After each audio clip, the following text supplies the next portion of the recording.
নমস্কাৰ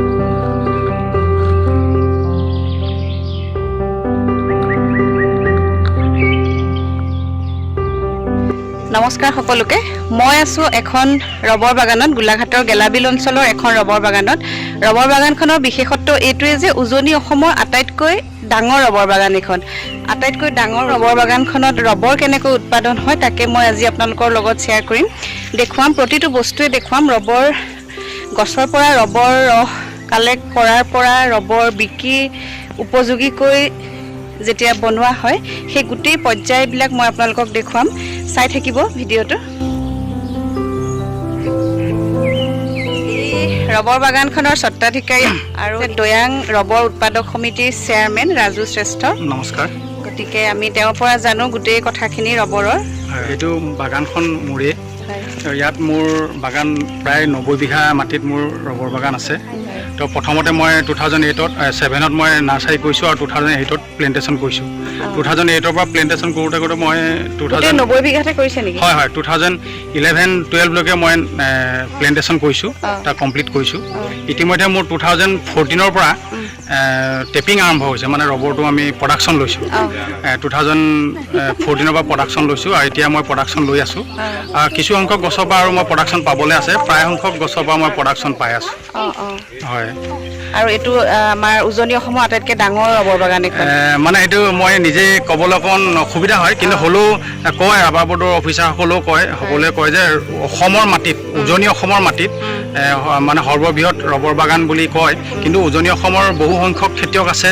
ৰবৰ গ্ৰয়াৰ্ছ আছে তেখেতসকলে বিভিন্ন ষ্টেটত নাগালেণ্ড হওক বা অৰুণাচলত হওক তেখেতলোকে সম্ভৱ কৰিছে কিন্তু অসমৰ মাটিত হয়তো উজনি অসমৰ মাটি মোৰটোৱে সৰ্ববৃহৎ বুলি কয় বুলিহে মই শুনিছোঁ আৰু সেইমতেহে ক'ব বিচাৰিছোঁ এই যিটো ৰবৰ আপোনালোকে উৎপাদন কৰে সেই ৰবৰৰ পৰা কি আচলতে সামগ্ৰী আমি পাওঁ আচলতে চাওক আমি এতিয়া ৰবৰৰ পৰা 50,000তকৈ অধিক আইটেম মানে প্ৰস্তুত হয় যেনে ধৰক আমাৰ টায়াৰ টিউব চেণ্ডুল জোতা হয় 50,000তকৈও অধিক মানে বস্তু উৎপাদন হয় ৰবৰ মোৰ লগত আছে এয়া মোৰ অৰ্ধাংগিনী এতিয়া গোটেই ৰবৰ বাগানটো আমাৰ এই মোৰ মানুহগৰাকীয়ে চোৱা চিতা কৰে হয় তাই অপ্সৰা শ্ৰেষ্ঠ এতিয়া আমি চাম এই ৰবৰ কেনেকৈ উৎপাদন হয় এইখন কি বুলি কয় এইটো জেবং আৰু এইটো জেবং এইটো স্পাউট এইটো হেঙাৰ এইটো স্পুন চামুচ এইটো ইয়াত এনেকৈ লগাই থৈ দিছে এইটো কাপ বুলিও কয় কাপলাম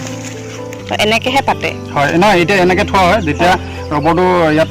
যেতিয়া টেপিং কৰা হয় যেতিয়া ৰবৰটো লেটেক্সটো আহিব তেতিয়া বাতিটো পাতি দিয়া হয় এতিয়া আপুনি কি কৰে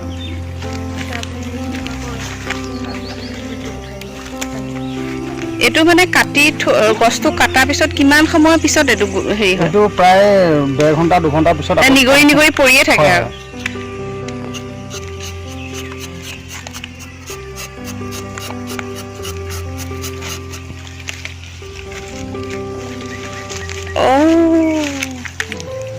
মানে গোটেই গছজোপাতে এই ৰসটো থাকে ন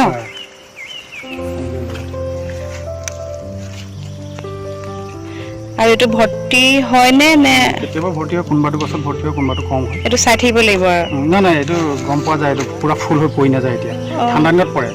ঠাণ্ডা দিনত বেছি হয় তাৰমানে এইটো হিচাপ এটা থাকে আৰু কিমান সময়ৰ পিছত এইটো হেৰি হয় 2 ঘণ্টা 3 ঘণ্টা প্ৰতিজোপা গছতে এনেকুৱা এটা মানে এবাৰে কাটে নে কেইবাবাৰ এদিনত এদিন কাটিব লাগিব মানে এজোপা গছত এটাই কাট থাকে মই এতিয়া আপোনাক কৈছোঁ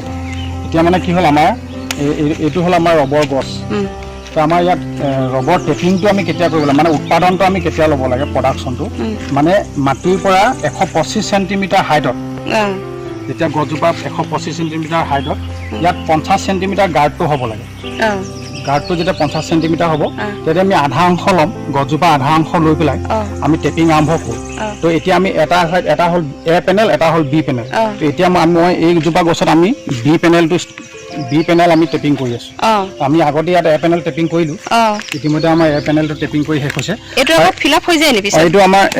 ইয়াৰ পৰা যেতিয়া আমি প্ৰডাকশ্যনটো ল'ম 125 চেণ্টিমিটাৰ হাইটৰ পৰা যেতিয়া প্ৰডাকশ্যন ল'ব তাৰ পৰা তললৈকে 6 বছৰ লাগে এইটো বিজ্ঞানসন্মতভাৱে 6 বছৰ লাগে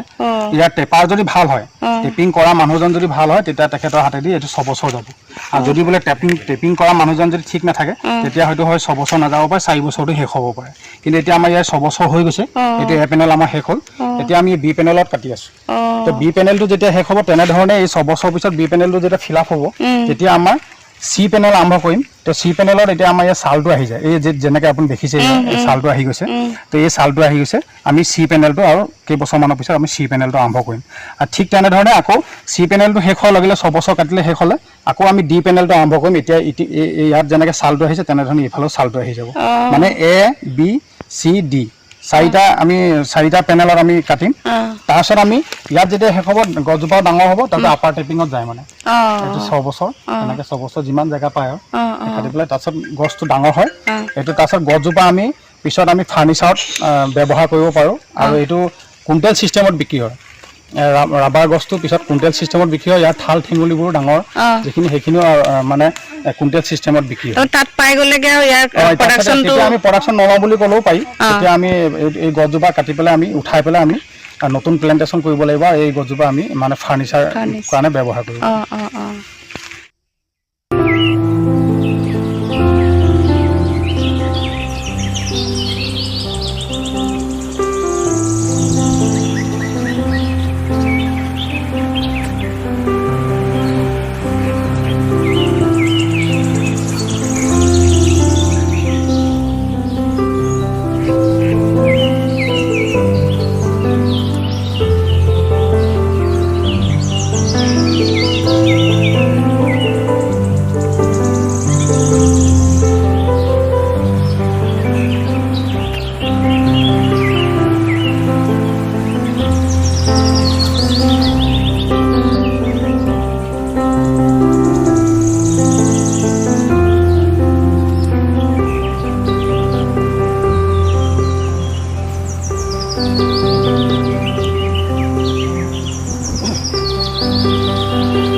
ইয়াত মানে সেই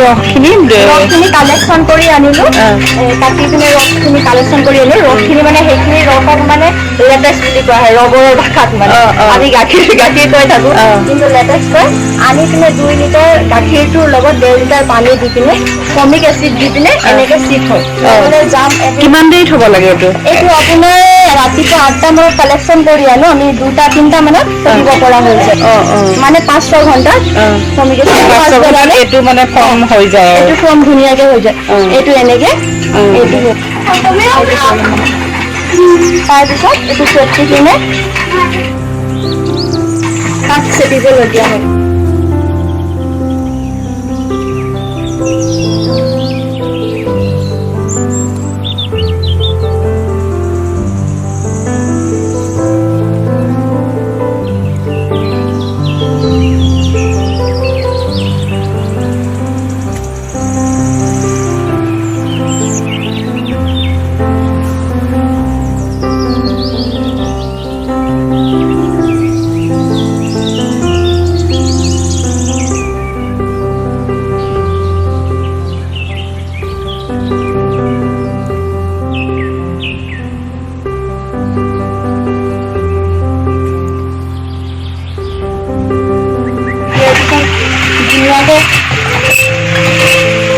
ধুনীয়াকে এনেকে ওলাই আহে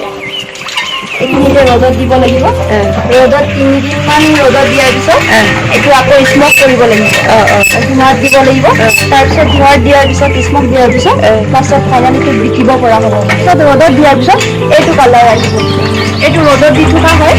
এইটো ৰ'দত দি থকা হয় আৰু এদিন ইয়াত ৰ'দত দিব লাগিব 2 দিন দিয়া হ'ল আৰু এদিন এইখিনি স্মক দিব পৰা হয়েছে এইখিনি ধোঁৱা গৈ আছে স্মকৰ তাত ভৰাই দিলে স্মক দিয়াৰ পিছত আৰু 2 দিন ভালকে স্মক দিয়াৰ পিছত এইটো বান্ডিল কৰি তাৰপিছত দিব পৰা হৈ যায়। তেনেকুৱা আছে নাই এতিয়া স্মক দি শেষ হোৱা আছে ন? বান্ডিল কৰি থোৱা আছে, স্মক দি থোৱা আছে। একেবাৰে মানে বিক্ৰী কৰিব পৰা অৱস্থাত যিটো আছে সেইটো চাই লওঁ। এইটো কি স্মক হাউচ? Smoke house. একদম বিৰাট তাপ, বিৰাট গৰম ইয়াত। সোমাব নোৱাৰি ইয়াত একদম এইবোৰ শুকুৱাই থোৱা হয়। এইটো হৈ গৈছে। এইবোৰ চামৰা কিছুমান নাই হোৱা, কিছুমান নাই হোৱাৰ কাৰণে এইটো লগতে উলিয়াবৰ কাৰণে এইটো দি থোৱা আছে। এইটো ৰেডি হৈ আছে, এইটো দিব পৰা হৈ গৈছে। কিন্তু আৰু এদিন কাইলৈ চব উলিয়াই দিম লগতে, সেইকাৰণে এইটো ৰাখি থোৱা হয়। বাচি ওলোৱা নহয়, একেলগতে উলিয়াই দিম। এনেকে বান্ডিল কৰি থোৱা, এইটো একো নহয়। স্মক দিয়াৰ পিছত বান্ডিল কৰি থলে আপুনি যিমান দিন ৰাখিলেও একো নহয়, এইখিনি বেয়া হৈ নাযায়। তো স্মকটো নিদিলে ভেঁকুৰ আহে, আমি সেইকাৰণে স্মক দি বান্ডিল কৰি একেলগত দিবৰ কাৰণে ৰাখি থৈ দিওঁ। এইখিনি ৰেডি, এইটো দিব পৰা, এতিয়া যেতিয়া দিব পৰা হৈ আছে। এইটো লাষ্ট আৰু লাষ্ট ষ্টেপ এইখিনি। এইখিনি স্ক্ৰেপ, এইখিনি বিক্ৰী হয় যেনিবা। এইখিনি থাকি যোৱাখিনি স্ক্ৰেপ, এইটো বিক্ৰী হয়। এইখিনি স্ক্ৰেপ লাষ্টত থাকি যোৱাখিনি মানে একোকে থাকি নাযায়, মানে চব যায়গে বিক্ৰী হয়। এইখিনি এনেকে বিক্ৰী হয়? এনেকে বিক্ৰী হয়। ভিডিঅ'টো আজিলৈ ইমানতে সামৰিছোঁ। গোটেই প্ৰক্ৰিয়াখিনি মই দেখুৱালোঁ। কেনেকুৱা পালে মোক কমেণ্ট কৰি জনাব। যদি ভাল পালে তেনেহ'লে এটা লাইক কৰিব বুলি আশা কৰিলোঁ, আৰু চেনেলটো যদি প্ৰথমবাৰৰ কাৰণে চাইছে তেনেহ'লে ছাবস্ক্ৰাইব কৰিব বুলি আশা কৰিলোঁ। নতুন ভিডিঅ'ত আকৌ লগ পাম। চাই থাকিব ট্ৰেভেলগ উইথ ৰশ্মি।